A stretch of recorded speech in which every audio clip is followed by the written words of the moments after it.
Hello friends, तो आज हम करने वाले हैं हमारे क्लास 12th का पहला चैप्टर द लास्ट लेसन।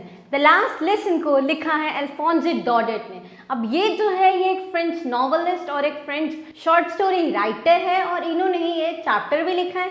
ठीक है, अब ये जो चैप्टर है ये भी फ्रांस से ही रिलेटेड है। ठीक है, अब इसको स्टार्ट करने से पहले हम समझ लेते हैं हमें करना कैसे है। ठीक है, सबसे पहले हम करेंगे इसकी शॉर्ट सी समरी, जिसमें हमें चैप्टर की वोकेबुलरी और जो इम्पोर्टेंट लाइंस है वो हम इसमें अच्छे से समझ लेंगे। ठीक है, कर लेंगे। उसके बाद हम करेंगे इसकी एक टेक्निक, जिससे हमें पूरा चैप्टर और उसकी वोकेबुलरी और उसके इम्पोर्टेंट पॉइंट्स क्या हो जाए, याद हो जाए एक ही बारी में। ठीक है, उसके बाद हम क्वेश्चन आंसर्स पर आएंगे। ठीक है, तो चलो फिर बिना किसी देरी के स्टार्ट करते हैं। सबसे पहले हम समझ लेते हैं इसकी सेटिंग क्या है, यानी कि ये जो बात हो रही है इस चैप्टर में, ये हो रही है 1870 और 1871 के बाद। यानी 1870 और 1871 में ऐसा क्या हुआ था। 1871 और 1871 में हुई थी फ्रांको प्रशियन वॉर, यानी फ्रांस और प्रशिया के बीच में क्या हुई थी, वॉर हुई थी। ठीक है, फ्रांस और प्रशिया के बीच में क्या हुई थी, वॉर हुई थी, लड़ाई हुई थी। अब फ्रांस तो हमें पता है क्या है, प्रशिया जो था वो उस समय था जर्मनी, पोलैंड और ऑस्ट्रिया का पार्ट, यानी ऑस्ट्रिया के थोड़े से हिस्से और जर्मनी और पोलैंड को मिला के जो बनता था हमारा प्रूशिया बनता था। अब फ्रांस और प्रशिया के बीच में वॉर हुई तो कौन जीता, प्रशिया जीत गया। और उसकी वजह से उसने दो डिस्ट्रिक्ट्स, फ्रांस के दो डिस्ट्रिक्ट, एक एल्सेस और एक लॉरेन को क्या किया था, कैप्चर कर लिया था। ये जो डिस्ट्रिक्ट थे किसके अंदर आ रहे थे, प्रशिया के अंदर आ रहे थे। अब यहाँ पे जो हम बात करने वाला वो बेसिकली हम एल्सेस की बात करने वाला और वहाँ पे क्या क्या हुआ। ठीक है, अब हुआ क्या था इसको समझने से पहले एक चीज समझ लेते हैं। एक टर्म होती है हमारी लिंग्विस्टिक शोविनिज्म। ठीक है, लिंग्विस्टिक शोविनिज्म।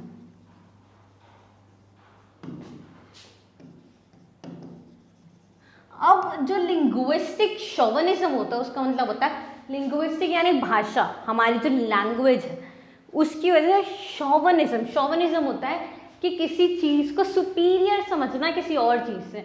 तो लिंग्विस्टिक शोविनिज्म जो मिलके हमारा वर्ड बनता है उसका मतलब है कि फॉर एग्जांपल एक ग्रुप ऑफ पीपल है, वो अपनी लैंग्वेज को सुपीरियर समझ रहे हैं दूसरी लैंग्वेज से, जो दूसरे ग्रुप ऑफ पीपल की लैंग्वेज है, और क्या चाहते हैं कि जो उनकी लैंग्वेज है वही वो लोग सीखे, वही वो लोग पढ़े, मतलब अपनी जो लैंग्वेज है वो क्या कर रहे हैं, वो उन पर थोप रहे हैं। ठीक है, तो इसी को हम क्या बोलते हैं, लिंग्विस्टिक शोविनिज्म बोलते हैं।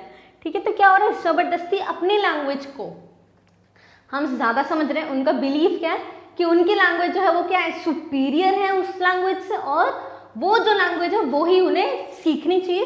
अब ये होता है लिंग्विस्टिक शोविनिज्म, और पूरा जो चैप्टर बेस्ड है वो बेसिकली हमारा लिंग्विस्टिक शोविनिज्म पर ही बेस्ड है। ये हम देखेंगे इस चैप्टर में कि कैसे लिंग्विस्टिक शोविनिज्म हमारा यूज आया इस चैप्टर में। ठीक है, तो चलो फिर बिना किसी देरी के स्टार्ट करते हैं। फ्रांस में और प्रशिया के बीच में वॉर हुई, जिसकी वजह से दो डिस्ट्रिक्ट्स एल्सेस और लॉरेन क्या हो गए, प्रशिया के अंडर आ गए। ठीक है, प्रशिया क्या था, जीत गया था। ठीक है, अब क्या होता क्या है, फ्रांस के इस डिस्ट्रिक्ट में क्या चल रहा है वो हमें देखना है। ठीक है, अब ये हमारी छोटी सी शॉर्ट स्टोरी है, इसको हम पढ़ेंगे और चैप्टर को समझेंगे। वोकेबुलरी के जो वर्ड्स है वो हाईलाइटेड है उसको भी हम करते चलेंगे, और इम्पॉर्टेंट लाइन्स जो है वो मैं आपको बताती जाऊंगी, और लास्ट की टेक्निक में आपको समझ में आएगा कि आपको लाइंस कैसे याद हो गई है। ठीक है, चलो क्या हुआ था, जो नरेटर है, द नरेटर फ्रांस के हमारे एक स्टूडेंट है, एक बच्चा है जो कि स्कूल जाता है। ठीक है, फ्रेंच में एल्सेस में रहने वाला एक बच्चा है जो कि यहाँ पे नरेटर भी है। ठीक है, वॉज लेट फॉर स्कूल, वो स्कूल के लिए क्या था, लेट हो गया था, and was in a dread of a scolding, यानी स्कोल्डिंग के ड्रेड में था। अब स्कोल्डिंग क्या होती है, डांट होती है, और ड्रेड क्या होता है, डर होता है। तो क्या था, उसको डर था किसका, डांट का। तो उसको डांट का डर था। क्यों डर था, because today he would be asked about participles, उससे आज पार्टिसिपल्स के बारे में पूछा जाएगा। अब पार्टिसिपल्स क्या होता है, पार्टिसिपल्स हमारे टॉपिक हैं जो हमारी लैंग्वेज में यूज होता है, ठीक है। तो उस टॉपिक के ऊपर उससे फ्रेंच के पार्टिसिपल्स पूछे जाएंगे और क्या है प्रॉब्लम क्या है, विच ही हैड नॉट स्टडी, जो उसने पढ़े ही नहीं, जो उसे बिल्कुल भी समझ ही नहीं आए, जो उसे नहीं आते। तो उसे क्या लग रहा था, डर कि अगर सर ने मुझसे पार्टिसिपल आज पूछ लिया, जो उसके टीचर है उन्होंने पार्टिसिपल पूछ लिए, तो क्या होगा, उसको क्या पड़ेगी, डांट पड़ेगी, बहुत ज़्यादा क्या होगी, बेइज्जती हो जाएगी उसकी, ठीक है। तो ये क्या था, ये उसको डर लगा हुआ था। अब क्या हुआ, ही thought of running away in the warm and bright outdoor. उसने सोचा कि यार स्कूल क्या जाना है, मैं क्या करता हूँ बाहर चला जाता हूँ, कहीं घूम लूँगा, ऐसे ही क्या करूँगा घूम के, listening to birds chirping and Russian soldiers drilling. अब क्या करेगा, देख क्या कहते सुन लेगा कि बर्ड्स जो चर्पिंग कर रही है, उसके लिए तो वही मजा है, डिस्ट्रिक्ट में रहते हैं छोटे से, तो बर्ड्स को चर्पिंग करते हुए सुन लेगा, इतना अच्छा मौसम हो रहा है, वार्म और ब्राइट आउटडोर्स है, रशियन सोल्जर्स क्या कर रहे हैं, ड्रिल कर रहे हैं, वो भी बहुत इंटरेस्टिंग लग रहा है उसे। तो क्या करता है, वो सोचता है कि स्कूल स्किप करता हूँ और ये करने लग जाता हूँ, बट वो जो टेम्पटेशन है, उसकी इच्छा है करने की, उसको रेजिस्ट करता है, उसको रोकता है, नहीं ऐसा नहीं करना, और ही हरीज ऑफ टू स्कूल, और स्कूल की तरफ क्या आता है, फटाफट जाता है, ठीक है, भाग के जाता है कि स्कूल के लिए तो लेट हो चुका है ऑलरेडी, ठीक है। और क्या हो रहा है, while passing the town hall, अब टाउन हॉल आता है, स्कूल पे निकलते हुए, स्कूल तक जाते हुए बीच में टाउन हॉल आता है। उसने क्या किया, he saw a crowd standing in front of the bulletin board. उसने देखा कि काफ़ी ज़्यादा भीड़ लगी है, कहाँ पे, बुलेटिन बोर्ड के आगे। बुलेटिन बोर्ड क्या होता है, एक ऐसा बोर्ड होता है जहाँ पे हम क्या डाल देते हैं, न्यूज़ डाल देते हैं, आर्टिकल्स डाल देते हैं, ताकि क्या हो, सबको क्या मिल सके, इन्फॉर्मेशन मिल सके। वैसे ही बुलेटिन बोर्ड वहाँ पे टाउन हॉल में लगा हुआ था। जब वो वहाँ से जा रहा है तो क्या देखना है कि बुलेटिन बोर्ड के पास काफ़ी ज़्यादा भीड़ जमा है, यानी कोई नया आर्टिकल आया, कोई नई इन्फॉर्मेशन आई है ना, कोई नया लेटर आया होगा। तो अब ही वंडर्ड, उसने सोचा कि what would be the news now, अब क्या न्यूज़ आई होगी, अब क्या ऐसा है कि इतने लोग वहाँ पे जमा हो रखे, खड़े हो गए, ठीक है। अब क्या होता है, वो स्कूल पहुँच जाता है, ठीक है, वो इस सबको इग्नोर करता है, स्कूल पहुँच जाता है, ठीक है। अब usually there was a great hustle and बस।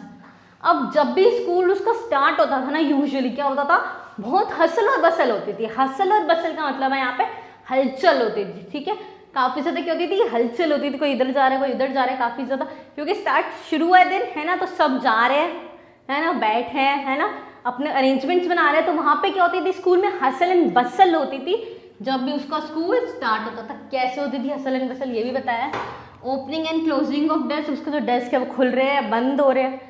लेसन्स रिपीटेड इन यूनिसन, यानी जो लेसन्स है उनको क्या एक सुर में गाया जा रहा है। यानी जब भी हम छोटे थे तो हम क्या करते थे, ABCD गाते थे यूनिसन में, है ना, पूरी क्लास एक साथ बोलती थी, A for Apple, B for ball. तो वैसे यूनिसन में क्या हो रहा है, लेसन्स को रिपीट किया जा रहा है बार बार। And the teachers ruler rapping on desk could be heard, और जो टीचर का रूलर है वो क्या कर रहा है, रैप कर रही है अपने डेस्क पे, यानी जो टीचर्स है वो क्या कर रहे हैं, अपने डेस्क पर रूलर को मार रहे हैं, उसकी आवाज़ आ रही है। Closing of and opening of desk की आवाज़ आ रही है, और लेसन्स रिपीटेड इन यूनिसन की आवाज़ आती रहती है। जब भी यूजुअली स्कूल शुरू होता है तो क्या होती है, हसल बसल होती है, यानी मेनली वो यही कहना चाह रहा है। अब क्या होता है, फ्रांस जो कि हमारा नरेटर है, जो बच्चा है, thought of taking advantage of this commotion. Commotion का मतलब होता है हलचल, ठीक है, कमोशन का मतलब भी क्या होता है, हलचल ही होता है, ठीक है। अब जो कमोशन हो रहा है, जो मोशन वहाँ पे हो रहा है, वो सोचता है कि मैं इसका एडवांटेज ले लेता हूँ, फ़ायदा उठा लूँगा, and getting into the class unnoticed, ठीक है। अब क्या सोचता है कि यार इतना ज़्यादा हलचल हो गई, कमोशन होगा, किसी को क्या ही पता चलेगा, मैं उसका फ़ायदा उठा लूँगा कमोशन का, और अपनी क्लास में घुस जाऊँगा बिना टीचर की नोटिस में आए, तो मुझे डांट नहीं पड़ेगी कि तुम लेट क्यों आए हो। हाउएवर, अब प्रॉब्लम क्या आई, it was still that day, कि आज जो दिन था उस दिन कोई हसल बसल थी नहीं, कोई हलचल ही नहीं थी। आज क्या था, पूरा स्टिल था स्कूल, ठीक है, क्या था, everything was as quiet as Sunday morning.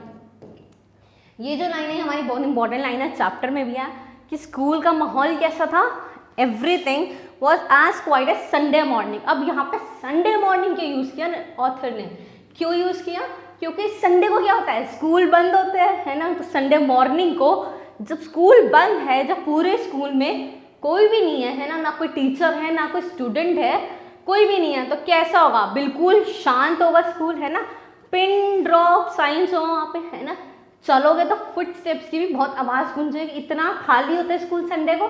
तो आज भी क्या ही था माहौल, बिल्कुल संडे मॉर्निंग जैसा माहौल था, सब कुछ बहुत ज़्यादा शांत था, ठीक है, everything was as quiet as Sunday morning.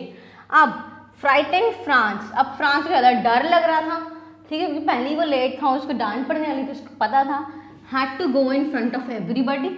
अब क्योंकि इतनी शांति थी वहाँ पे, तो अगर वो जाता, अगर जब वो गया तो सबने देखना ही था उसको, है ना, सबकी नजर उस पर जानी थी, क्योंकि हलचल थी ही नहीं आज, है ना, सबके सामने गया। बट टू हिज सरप्राइज, पर अच्छी बात क्या हुई, उसके सरप्राइज क्या मिला उसे, his teacher Mr M Hamel, जो कि उसके टीचर थे, डिडंट स्कोल्ड हिम। स्कोल्ड का मतलब मैंने आपको ऊपर ही बताया क्या होता है, डांट, तो उन्होंने उसको नहीं डांटा, did not scold him and kindly told him to take a seat, यानी उन्होंने क्या बोला कि तुम सीट ले लो, ठीक है, बैठ जाओ। उन्होंने उसे बिल्कुल भी नहीं डांटा, उसको काफ़ी ज़्यादा चौंकाने लगा कि ऐसे कैसे नहीं डांटा सर ने, मैं तो लेट आया हूँ, ठीक है। तो अब और क्या हुआ आगे वो देखते, ठीक है। अब क्या हुआ, Franz notice that Mr M Hamel was exclusively dressed, यानी उन्होंने बहुत ही ज़्यादा अच्छे कपड़े पहन रखे, बहुत अच्छे से ड्रेसअप होके आए हुए हैं, wearing his beautiful green coat, frilled shirt and black silk cap, ठीक है। उन्होंने क्या पहन रखी है, ग्रीन कोट पहना है बहुत अच्छा सा, फ्रिल्ड शर्ट पहनी हुई है और अपनी सिल्क की ब्लैक कैप पहनी हुई है, that he used to wear on inspection और प्राइस ड्रेस, जो कि यूजुअली वो नहीं पहनते हैं। वो कब पहनते हैं, सिर्फ इंस्पेक्शन वाले दिन पे पहनते हैं, या फिर प्राइस डे जब डिस्ट्रीब्यूशन होता है तब पहनते हैं, और यूजुअल डेज पे कभी भी नहीं पहनते। यूजुअल डेज पे वो अपने पुराने जो नॉर्मल कपड़े हैं वो पहनते हैं, ठीक है। तो काफ़ी ज़्यादा एक्सक्लूसिवली ड्रेस्ड है, यानी जैसे नॉर्मली नहीं होते वैसे ड्रेस्ड है, ठीक है। The most surprising thing he saw was villagers sitting on the last benches.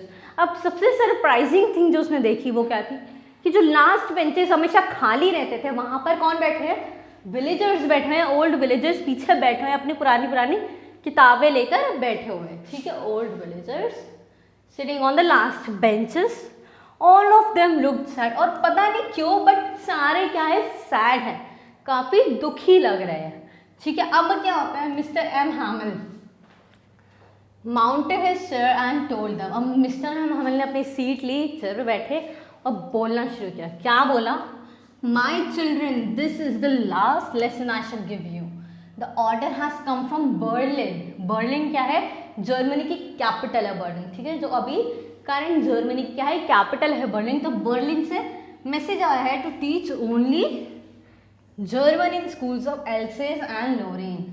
अब क्या बोलता है मिस्टर हैमल, क्या बोलते हैं, वो बोलते हैं कि बच्चों ये जो है ये मेरा लास्ट लेसन है जो मैं तुम्हें दे रहा हूँ। क्यों, क्योंकि ऑर्डर आया है, कहाँ से, बर्लिन से ऑर्डर आया है कि एल्सेस और लोरेन वाले स्कूल्स में, एल्सेस और लोरेन में जितने स्कूल हैं वहाँ पे सिर्फ और सिर्फ कौन सी लैंग्वेज पढ़ाई जाएगी, जर्मन पढ़ाई जाएगी, ठीक है। वहाँ पे फ्रेंच अब से नहीं पढ़ाई जाएगी, कौन सी लैंग्वेज पढ़ाई जाएगी, जर्मन पढ़ाई जाएगी। एल्सेस और लोरेन वही डिस्ट्रिक्ट्स थे जो कि रशिया ने अपने अंडर ले लिए थे, है ना, ठीक है। The new master comes tomorrow, और जो जर्मन का नया मास्टर है वो कब आएगा, कल आ जाएगा, ठीक है। This is your last French lesson, I want you to be very attentive. ये तुम्हारा आखिरी फ्रेंच लेसन है आज, इसके बाद से फ्रेंच नहीं पढ़ाई जाएगी, और मैं चाहता हूँ कि क्या हो, तुम काफ़ी ज़्यादा अटेंटिव रहो। तो ये एग्जैक्ट वर्ड्स थे किसके, उनके टीचर एम हैमल के, ठीक है। अब इस पे क्या हुआ, इसकी वजह से फ्रांस ने कैसा रिएक्ट किया, ठीक है। This was a thunder clap moment for France. France के लिए कैसा मोमेंट था, थंडर क्लैप मोमेंट था। थंडर क्लैप का मतलब मैं यहाँ पे लिख देती हूँ, काफ़ी ज़्यादा शॉकिंग मोमेंट था, ठीक है। एकदम से क्या होगा, चौंक गया कि एक सेकेंड, फ्रांस नहीं पढ़ाएगा, फ्रांस में फ्रेंच नहीं पढ़ाएगा, ऐसे कैसे हो सकता है। तो उसके लिए काफ़ी ज़्यादा शॉकिंग था, और उसे रियलाइज़ हुआ, क्यों शॉकिंग था उसके लिए, क्योंकि उसे रियलाइज़ हुआ कि ये हार्डली न्यू फ्रेंच, उसको तो फ्रेंच आती भी नहीं है इतनी, उसकी खुद की मदर टंग उसे क्या आती है, नहीं आती, उसे ना लिखना आता है ना उसे पढ़ना आता है फ्रेंच में, and he might not be able to learn any more, और शायद वो कभी पढ़ भी नहीं पाएगा इसे, और तो उसे ये रियलाइजेशन होता है कि क्या उसको अपनी मदर टंग ही नहीं आती। ही फेल्ट रिग्रेटफुल यानी पछतावा, ठीक है, रिग्रेटफुल यानी पछतावा for not being attentive and busy in idle pursuits. Attentive ना होने की वजह से उसको क्या हुआ, रिग्रेट हुआ, उसे पछतावा हुआ कि उसने ध्यान नहीं दिया अपनी लैंग्वेज पे इतना। और आज क्या है, आज उसको अगली बार से फ्रेंच सीखने को ही नहीं मिलेगी, तो उसको क्या होना चाहिए था, अटेंटिव होना चाहिए था, उसको ध्यान रखना चाहिए थी, अपनी लैंग्वेज पे फोकस करना चाहिए था, समझना चाहिए था, ठीक है। And busy in idle pursuits, और क्या रहता था, अटेंटिव तो रहता नहीं था और आइडल परस्यूट्स में लगा रहता था। आइडल परस्यूट्स यानी कि इधर उधर की जो चीज़ें जो उसे जॉय देती है, ठीक है। आइडल यानी जो इधर उधर की काम की नहीं होती, ठीक है, जो हमारे काम से बिल्कुल भी रिलेटेड नहीं होती। और परस्यूट्स यानी कि जो हमें नॉर्मल हम करते हैं, जैसे हॉबी, जॉय के लिए हम करते हैं, मज़े के लिए करते हैं। तो उसके लिए आइडल परस्यूट्स क्या थे, फाइंडिंग बर्ड्स है कि कहीं पे कोई क्या कहते हैं बर्ड का एग मिल रहा है तो मज़ा आएगा। जैसे हमारे लिए आइडल परस्यूट क्या है, फ़ोन चलाना, स्क्रॉल करते रहना। तो उसके लिए वहाँ पे छोटा सा डिस्ट्रिक्ट था, तो उनके लिए तो आइडल परस्यूट्स यही होते थे। तो क्या था, वो क्या कह रहा था, उसको रिग्रेट हो रहा था कि वो अटेंटिव नहीं था और आइडल परस्यूट्स में उसने अपना सारा जो टाइम है वो क्या कर दिया है, वेस्ट कर दिया है, ठीक है। और क्या हुआ, also he realise he would never be able to see M Hamel again. और उसे ये भी रियलाइज हुआ कि एक सेकेंड, टीचर तो अब ये पढ़ाएगी नहीं अब, यानी हो सकता है कि मैं इनसे कभी मिल ना पाऊँ। और इसे इतना तो समझ में आ गया था। अब देखो, जब टीचर इतने टाइम से स्कूल में पढ़ा रहा है और उसको स्कूल में पढ़ाने ही नहीं दिया जाएगा, इस स्कूल में क्या पूरे डिस्ट्रिक्ट कहीं पे भी स्कूल में पढ़ाने ही नहीं दिया जाएगा, तो टीचर क्या करेगा, कहीं और जाएगा।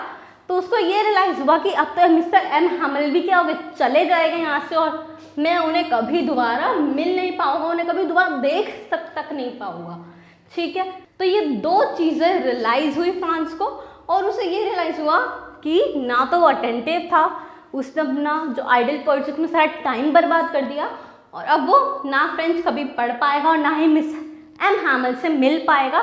तो उसे क्या हो रहा था, काफ़ी ज़्यादा रिग्रेट हो रहा था, काफ़ी ज़्यादा पछतावा हो रहा था, ठीक है। और क्या हुआ, चलो देखते हैं।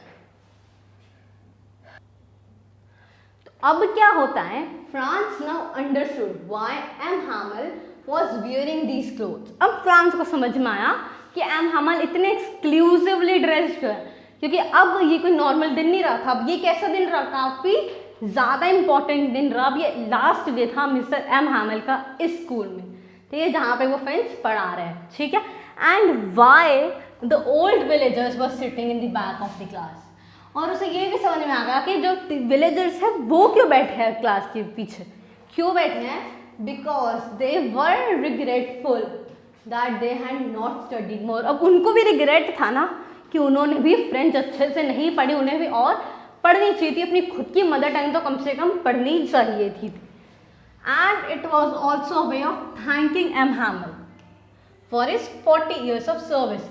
और ये तरीका भी था जिसमें वो अपने टीचर एम हैमल, जिन्होंने अपने 40 साल इस डिस्ट्रिक्ट को फ्रेंच पढ़ाने में निकाल दिए, उनको थोड़ी सी रिस्पेक्ट दे, थोड़ा सा ग्रैटिट्यूड पे करे, ठीक है, थोड़ा सा थैंक करे, ठीक है। तो ये उनका एक तरीका भी था। और क्या, और किस लिए वो बैठे हुए थे, they were there to pay their respect to the country and the language. ये रिस्पेक्ट देने के लिए बैठे हुए थे विलेजर्स, अपना ट्रिब्यूट पे करने के लिए बैठे हुए थे, जिस लैंग्वेज को वो अब शायद पढ़ भी नहीं पाएंगे, कभी सीख नहीं पाएंगे, ना उन्हें उसमें बोलना आता है, ना उन्हें उसे लिखना आता, और अब वो कभी सीख भी नहीं पाएंगे इस लैंग्वेज को। तो इसलिए वो इस लैंग्वेज को और इस कंट्री को, जो कि अब रशिया के अंडर है, उनका डिस्ट्रिक्ट तो रशिया ने ओवरटेक कर लिया ना, तो इन दोनों को क्या कर रहे हैं, ट्रिब्यूट देने के लिए, रिस्पेक्ट देने के लिए आए हुए हैं। इतना फ्रांस को समझ में आ गया। और क्या हुआ, while France was thinking about this, जब वो फ्रांस इस सब के बारे में सोच रहा था कि ये क्या हो रहा है, जब वो इस फैक्ट को डाइजेस्ट कर रहा था कि अब फ्रेंच उसको कभी पढ़ने को नहीं मिलेगी, उतनी ही देर में Mr M Hamel asked him about the participants, और उससे पार्टिसिपेंट्स के बारे में पूछ लिया उन्होंने। अब हमने तो शुरू में ही पढ़ा था, उसको पार्टिसिपेंट्स बिल्कुल आते ही नहीं थे। अब क्या है, लास्ट डे है और फ्रेंड्स उसको अभी पढ़ने को नहीं मिलेगी, तो वो क्या चाहता था, वो चाहता था कि पार्टिसिपेंट्स को एक ही फ्लो में बिल्कुल अच्छे से बता दें, बट ऐसा नहीं हुआ। But he could not answer right, और वो आंसर सही से नहीं दे पाया। पहले के कुछ वर्ड्स में क्या हो गया, मिक्सअप हो गया, उसका आंसर जो है वो गलत हो गया। And stood there with his head down, अब उसको क्या आ रही थी, शर्म आ रही थी, अपना सर नीचे करके खड़ा हो गया वो। क्यों? क्योंकि उसको शर्म आ रही थी, यार अपनी ही मदर टंग मुझे नहीं आती और अब मुझे पढ़ने को भी नहीं मिलेगी, उसको रिग्रेट हो रहा था, उसको शर्म आ रही थी। ठीक है, अब इसकी वजह से क्या हुआ, however Mr M Hamel did not scold, उन्होंने उसे नहीं डांटा, उन्होंने उसे नहीं डांटा, ये बोला क्या, तुम्हारी गलती नहीं है, तुम्हारी अकेले की गलती नहीं है। उन्होंने उसे बोला how everyone delayed it for tomorrow, कि तुम अकेले नहीं हो जिसने फ्रेंच पे फोकस नहीं किया, जो अटेंटिव नहीं था। सब क्या करते थे, डिले करते रहते थे, कल करेंगे, क्या करते रहते थे, प्रोकास्टिनेट करते रहते थे, कि अभी इतनी इंपॉर्टेंस नहीं दी उन्होंने कभी भी अपनी लैंग्वेज को। And never took it seriously, और ना ही कभी सीरियसली पढ़ने का सोचा। ठीक है, और उन्होंने बोली, एक लाइन बोली, we have a great deal to reproach ourselves with, कि हमें सबको ब्लेम करना है। ठीक है, यानी तुम अकेले नहीं हो जिसे हम ब्लेम कर सकते हैं, हम सबको शर्म आनी चाहिए, शेम फील होना चाहिए। क्यों? क्योंकि हम सब रिस्पॉन्सिबल है इसकी वजह से। इस लाइन का मतलब क्या है कि हम सब रिस्पॉन्सिबल है और तुम अकेले नहीं हो जिससे हम ब्लेम कर सकते हैं। सबके सब, जो पूरा एलसीएस में जितने भी लोग फ्रेंच पढ़ते हैं उन सब ने क्या किया है, लाइटली लिया है फ्रेंच को, प्रोकास्टिनेट किया है। कैसे सबके क्या कहते हैं रिस्पॉन्सिबिलिटी है ये, कैसे सब जिम्मेदार है इसके लिए, वो भी आगे बताया गया है। क्या बताया, Miss M Hamel highlighted how parents did not feel the importance of their children study and prefer to get help in mills और farms to have a little more money, कि कैसे पेरेंट्स जो है उन्होंने कभी इम्पोर्टेंस नहीं समझी French सीखने की। उन्होंने बोला कि तूने क्या सीखेगा फ्रेंच, कल सीख लियो, अभी क्या है मेरी मिल्स में या फिर मेरी जो फार्म्स है उसमें मेरी मदद करा दे ताकि थोड़े से पैसे और आ जाए। तो पेरेंट्स को भी यही लगता था। और how he sent students to water his flowers और gave them a holiday when he wanted to go fishing, या वो खुद कैसा था, वो खुद बच्चों को क्या करते थे, प्लांट्स पे पानी देने के लिए भेज रहे हैं, कभी कभी छुट्टी कर दी। क्यों? क्योंकि उन्हें फिशिंग करने जाना है।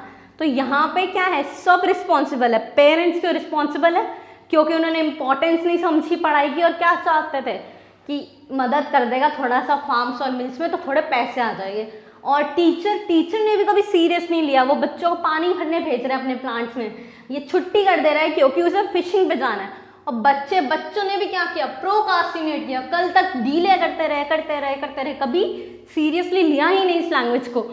तो सबके लिए क्या है, सबको इस पे ब्लेम आएगा, सबका ब्लेम आएगा इस पे, सबकी रिस्पॉन्सिबिलिटी है, सबकी वजह से, सबको शर्म आनी चाहिए।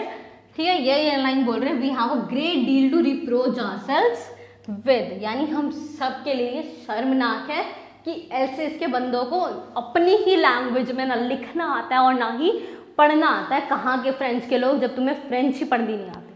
ठीक है, तुम कहाँ से फ्रांस के हो। ठीक है, समझ में आया। और क्या बोलते हैं, और क्या हो रहा है, then Mr M Hamel talked about the French language. अब वो फ्रेंच लैंग्वेज पे आते हैं कि चलो जो तुमने किया सो किया, पर अब वो फ्रेंच लैंग्वेज की बात करें, सिर्फ लैंग्वेज की, saying it is the most beautiful language in the world। सबसे ब्यूटीफुल लैंग्वेज कौन सी है, फ्रेंच है। The clearest, the most logical, सबसे क्लियर है और सबसे ज़्यादा लॉजिकल लैंग्वेज है। That we must guard it among us, कि हम सबको गार्ड करना चाहिए, इसकी रक्षा करनी चाहिए, सुरक्षा करनी चाहिए हमारे अंदर। हमारे अस कौन है यहाँ पे, पीपल, कौन से, फ्रेंच लोग। ठीक है, एलसीएस के जितने भी लोग हैं या फ्रांस के लोग हैं, उन सबको क्या करना चाहिए, अपनी लैंग्वेज, अपनी नेटिव लैंग्वेज फ्रेंच को गार्ड रखना चाहिए, बचा के रखना चाहिए। एंड नेवर फॉरगेट इट, और कभी उसे भूलना भी नहीं है। बिकॉज, क्यों बोला ऐसा, व्हेन पीपल आर एनस्लेव्ड, जब पीपल को एनस्लेव किया जा रहा है, यानी वो किसी के स्लेव्स है। यहाँ पे क्या है, अब एल्सेस और लॉरेन के लोग अपने डिसीजंस खुद नहीं ले पा रहे, वो नहीं डिसाइड कर सकते कि उन्हें फ्रेंच पढ़नी है, जर्मन पढ़नी है। उनके डिसीजन कौन ले रहा है, प्रशिया ले रहा है। क्यों?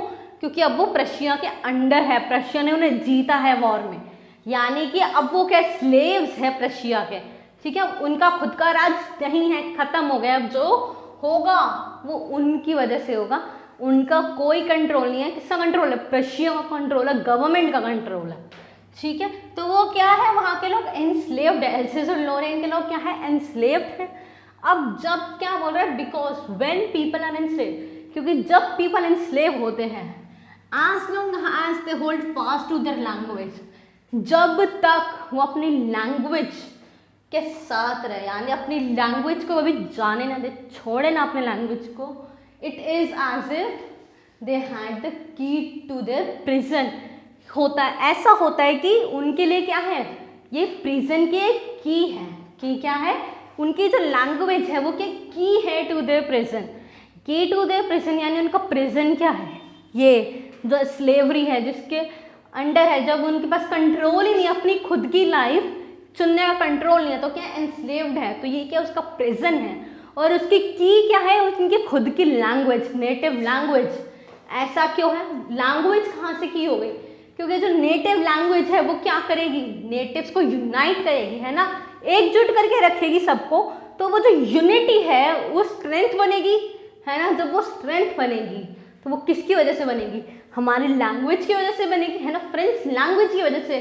जो फ्रांस के लोग हैं वो क्या हो गए, यूनाइट हो पाएंगे और इस प्रिजन के खिलाफ लड़ पाएंगे, स्लेवरी के खिलाफ लड़ पाएंगे, अपनी फ्रीडम दोबारा हासिल कर पाएंगे। ठीक है, तो ये हुआ, है ना। और क्या बोला उन्होंने, that day everyone listened carefully and Mr M Hamel taught with patience. उस दिन हर किसी ने बहुत ध्यान से पढ़ाई करी, बहुत मन लगा के पढ़ाई करी, बिल्कुल फोकस पढ़ाई पे। और जो एम हैमल थे वो भी क्या थे, बहुत पेशेंस से उन्होंने बहुत अच्छे तरीके से अपनी सारी जान लगा के उनको पढ़ाया। ठीक है, everyone was sincere and quiet. हर कोई सिंसियर था, ठीक है, अपना ध्यान लगा रहा था उसमें, और क्वाइट, शांति से सब क्या कर रहे हैं, टीचर को सुन रहे हैं। ठीक है, अपना पूरा ध्यान किस पे, पढ़ाई पे, क्योंकि ये आखिरी टाइम है उनके पास, ये आखिरी चांस है अपनी फ्रेंच के बारे में थोड़ा सा कुछ और जान लेना। ठीक है, only scratching sounds of pens over paper could be heard. कोई आवाज़ नहीं आ रही है उस रूम में, सिर्फ कैसी आवाज़ आ रही है, पेन की चलने की, कि पेपर के ऊपर पेन की स्क्रैचिंग साउंड आ रही है, उसके चलने की आवाज़ आ रही है, और कोई भी आवाज़ नहीं आ रही। और सब इतने फोकस्ड हैं कि no one, even the littlest one, जो छोटे छोटे बच्चे हैं, उन्होंने भी अटेंशन नहीं दी जब बीटल्स अंदर आए। जब बीटल्स अंदर आए तो किसी ने भी उस पर ध्यान ही नहीं दिया। अगर नॉर्मली क्लास होती तो सबका ध्यान नहीं, तो बीटल आ गया, बीटल आ गया। बट आज क्या था, आज अलग था, आज किसी ने भी ध्यान नहीं दिया, इवन द लिटलेस्ट वन। अब लिटलेस्ट वन का मतलब क्या, हमारी क्लास में तो सारे सेम ही एज के हैं। वहाँ पे क्या, एल्सेस के एक डिस्ट्रिक्ट है, छोटा सा डिस्ट्रिक्ट है, उससे एक छोटे से स्कूल की बात हो रही है जहाँ पे सबको एक साथ पढ़ाया जाता है। ठीक है, यहाँ पे नॉर्मल बेसिक लैंग्वेज दी जाती है कि पढ़ना लिखना कैसे है। तो वहाँ पर छोटे बच्चे 5-6 साल के, 8-9 साल के, 10-12 साल के, सबको एक साथ पढ़ाया जाता है। ठीक है, तो एज वाइज नहीं होता यहाँ पे, सबको एक साथ पढ़ाया जा रहा है। इसलिए बोल रहा है कि इवन द लिटलेस्ट वन, जो सबसे छोटे वाले थे, शायद 5-6 साल के थे, उन्होंने भी अटेंशन नहीं दी बीटल्स को। ठीक है, while listening to pigeons cooing. अब क्या होता है, ऊपर छत के ऊपर पिजन्स भी आ रहे, कू कर रहे हैं, अपनी आवाज़ निकाल रहे, गुट्टर को कर रहे हैं। On the roof Franz thought if the Germans would make them sing in German as well. अब वो क्या सोचते हैं कि क्या जर्मन्स इन्हें भी जर्मन में गाने को कहेंगे। क्या दिखा रहा है ये लाइन, लिंग्विस्टिक शोविनिज्म दिखा रहा है। क्या बताया था मैंने, लिंग्विस्टिक शोविनिज्म, कि अपनी लैंग्वेज को किसी और पे थोपना। तो ये परफेक्ट एग्जाम्पल है जो फ्रांस सोच रहा है, क्या कि क्या जर्मन, इन्हें भी जर्मन बोलने को कहेंगे, इन्हें भी जर्मन में गाने को कहेंगे। हमें तो उन्होंने कह दिया कि हम फ्रेंच नहीं पढ़ सकते, हम सिर्फ जर्मन ही पढ़ेंगे, क्या इनके साथ भी ऐसा ही करेंगे, क्या इनके ऊपर भी लिंग्विस्टिक शोविनिज्म थोपेंगे। ठीक है, तो ये किसने सोचा, फ्रांस ने सोचा।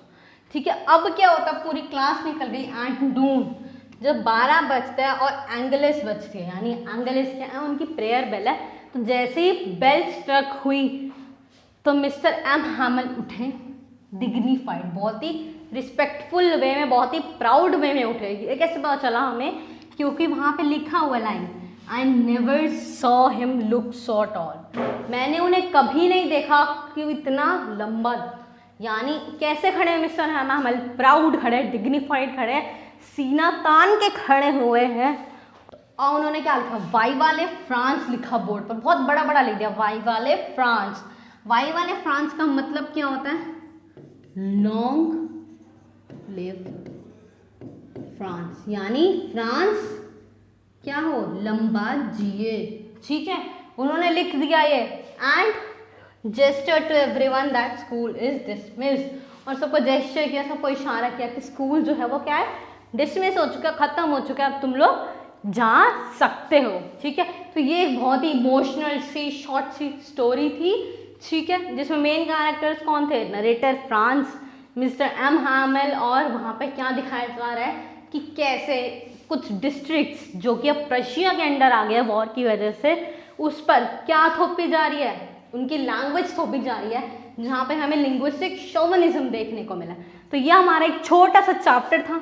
ठीक है, अब हमें इस चैप्टर को रिवाइज करना है, पर रिवाइज करते करते हम इसे याद भी करेंगे ना, क्यों नहीं याद करेंगे, है ना। एक ही बार में अगर हमें याद भी हो जाएगा तो इससे अच्छी बात क्या है। तो इसके लिए क्या है, हमारी एक छोटी सी टेक्निक है। ठीक है, हम इस टेक्निक को देखेंगे और हम साथ साथ याद करेंगे, मैं बताऊंगी कैसे याद करना है। ठीक है, तो ये हमारे कुछ वर्ड्स है, आप देख लोगे कि सारे क्या चैप्टर्स के वर्ड अभी हमने डिस्कस ही तो करा है, ये सारी डिस्कस करे हैं ना। तो इन्हीं वर्ड्स को हमें क्या करना है, याद करना है, सिर्फ इन वर्ड्स को याद करना है आपको, वोकेबुलरी, इंपॉर्टेंट पॉइंट्स, और पूरा का पूरा चैप्टर A to Z क्या होगा, याद हो जाएगा। कुछ नहीं करना, बस इन्हें याद करना है। कैसे होगा याद, देखते हैं। मैं रिवाइज कर रही हूँ, आप भी रिवाइज करोगे। ठीक है, अपने साथ साथ। सबसे पहले क्या हुआ था, फ्रांस क्या था, लेट था स्कूल के लिए, और was in dread of scolding, उसे स्कोल्डिंग का ड्रेड था, उसे क्या था, डांट का डर लग रहा था। और क्या हुआ था, क्यों डर लग रहा था, क्योंकि पार्टिसिपल्स का टेस्ट होने वाला था। पार्टिसिपल्स क्या होता है, ग्रामर होती है हमारी, तो उस ग्रामर का उसका टेस्ट होने वाला था और उसे कुछ भी नहीं आता था। तो उसने क्या सोचा कि वो यहाँ से भाग जाए, स्कूल जाए ना, कहीं और चला जाए, बाहर चला जाए, क्योंकि बाहर का मौसम बहुत अच्छा है, वहाँ में ब्राइट है, वो बर्ड्स की चर्पिंग को सुन ले, है ना, बर्ड्स की चर्पिंग को सुन ले, और जो पर्शियन सोल्जर्स ड्रिल कर रहे हैं अपनी, वो देख ले, वो काफ़ी इंटरेस्टिंग लग रहा था उसे। पर उसने उसको नहीं किया, वो क्या गया, फटाफट स्कूल गया। जब स्कूल गया तो क्या हुआ था, हसल एंड बसल होती है यूजुअली क्या होती है, हसल एंड बसल होती है, यानी काफ़ी ज़्यादा हलचल होती है। तो उसने सोचा कि इस कमोशन का, इस हलचल का क्या करेगा, फ़ायदा उठाएगा, एडवांटेज ले लेगा, इस कमोशन का क्या लेगा, एडवांटेज ले लेगा, और स्कूल में चला जाएगा बिना किसी के नोटिस में आए।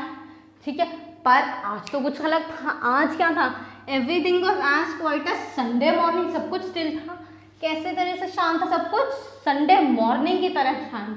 पहले क्या होता थी, कमोशन होती थी, हसल बसल होती थी, लेसन रिपीट हो रहा है यूनिसन में, क्या कहते हैं, जो हमारे जो डेस्क है वो खुल रहे हैं, बंद हो रहे हैं, जो टीचर्स का रूलर है वो रैप कर रहा है टेबल पर। आज क्या था, everything was quiet as Sunday morning, सब कुछ स्टिल था, है ना, बहुत ही सोलेम लुक था पूरे स्कूल का। और फिर उसके बाद दूसरा शॉकिंग मोमेंट कि सर ने उसे कुछ भी नहीं कहा। क्यों, जब वो लेट आया सब कुछ शांत था, उसको जाना पड़े, सर ने उसे कुछ भी नहीं कहा। और जो सर है वो क्या, एक्सक्लूसिवली ड्रेस्ड है, बहुत अच्छे से ड्रेस्ड है, अपना ग्रीन कोट पहन के आए हुए हैं, फ्रिल्ड शर्ट पहनी हुई है, और एक ब्लैक कैप पहनी हुई है सिल्क की, और बहुत एक्सक्लूसिवली ड्रेस्ड है, जैसे कि वो सिर्फ और सिर्फ इंस्पेक्शन और प्राइस डेज में होते हैं। दूसरा क्या सबसे सरप्राइजिंग थिंग लगी उसे, विलेजर्स लास्ट बेंचेस पे बैठे हुए हैं।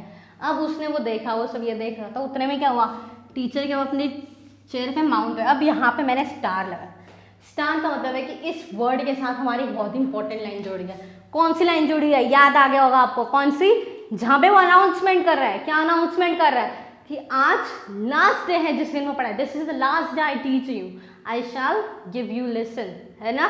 क्यों, क्योंकि the order has come from Berlin से ऑर्डर आया है to teach only German in schools of Alsace and Lorraine, कि जर्मन के स्कूल में सिर्फ क्या पढ़ाई जाएगी, एल्सेस और लॉरेन के स्कूल में क्या पढ़ाई जाएगी, सिर्फ जर्मन पढ़ाई जाएगी। और जो नया टीचर है, the new master comes tomorrow, कल आ जाएगा वो। तो ये जो है ये आपका लास्ट फ्रेंच लेसन है, this is the last French lesson, and I want you to be very attentive. वो क्या चाहते थे कि सब क्यों काफ़ी ज़्यादा अटेंटिव हो, आज पूरा ध्यान फ्रेंच पर लगा दे, है ना। तो ये लाइन हमें यहाँ पे इस वर्ड के साथ याद रखनी है।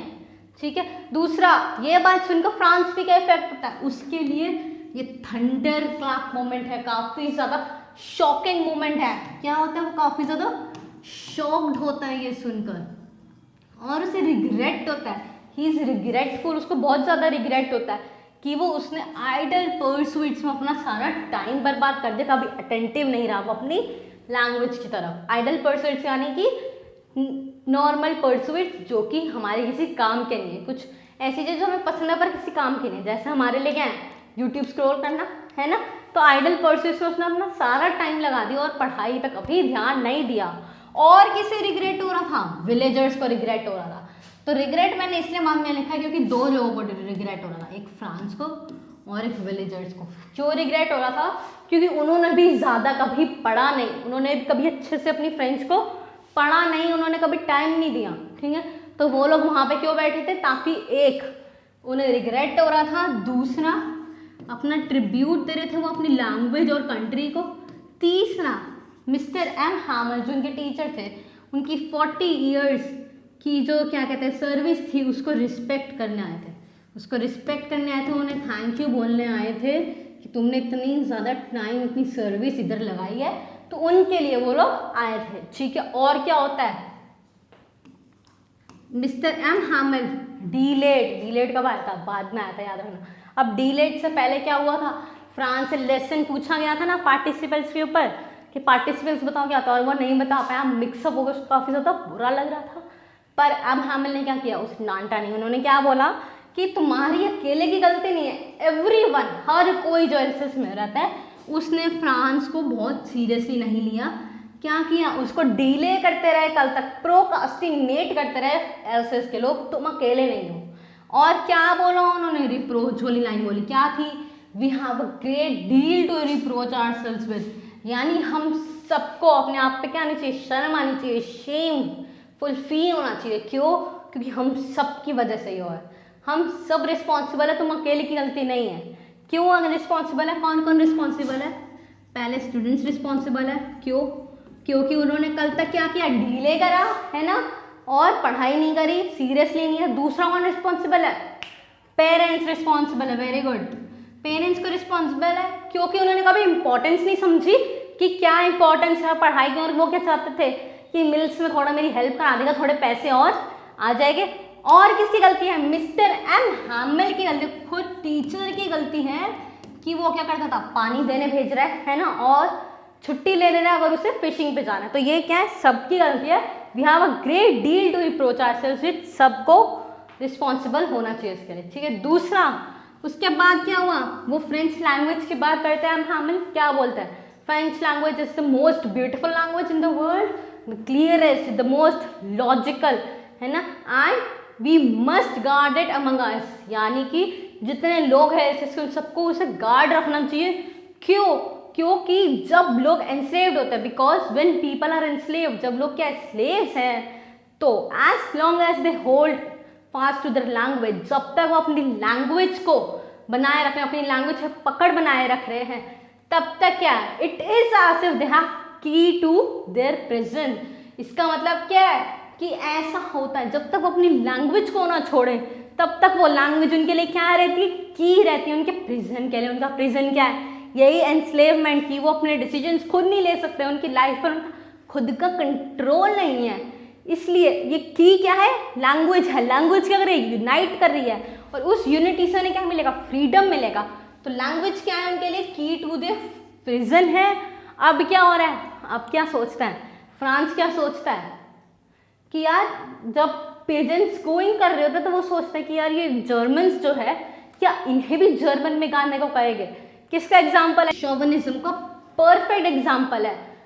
क्या पिजेंट्स के बारे में जब फ्रांस बोलते हैं कि क्या इन्हें भी जर्मन में गाने को कहेंगे, ठीक है। और क्या होता है, 12 बजते हैं, है ना, हमारी क्या होती है, प्रेयर बेल रिंग होती है, और जो एम हैमल है वो डिग्निफाइड वे में, ठीक है, क्या कहते हैं, छाती तान के क्या खड़े होते हैं और क्या बोलते हैं, वाई वाला फ्रांस लिखते हैं बोर्ड पे। और क्या लिखते हैं, वाई वाला फ्रांस। वाई वाला फ्रांस यानी लॉन्ग लिव फ्रांस, लंबा जियो फ्रांस, ठीक है। तो ये जो था हमारा पूरा का पूरा चैप्टर था, हमें याद हो गया सिर्फ इन वर्ड्स को लेके आपको भी ऐसे ही रिवाइज करना, एक 2 बार रिवाइज करोगे पूरा चैप्टर आपकी टिप्स पे होगा, ठीक है। अब आते हैं क्वेश्चन आंसर्स पे। जो क्वेश्चन आंसर्स है अगर वो आपको एक्सेस करने तो आपको रिटन क्वेश्चन आंसर्स हमारी वेबसाइट पर मिल जाएगा। हमारी वेबसाइट टच फॉर करियर पर जाकर इस चैप्टर के क्वेश्चन आंसर्स को क्या कर सकते हैं, एक्सेस कर सकते हैं, ठीक है। तो चलो, अगर आपको ये वीडियो पसंद आई है तो इसे लाइक, शेयर और सब्सक्राइब कर देना और हम मिलेंगे आपके साथ नेक्स्ट वीडियो में।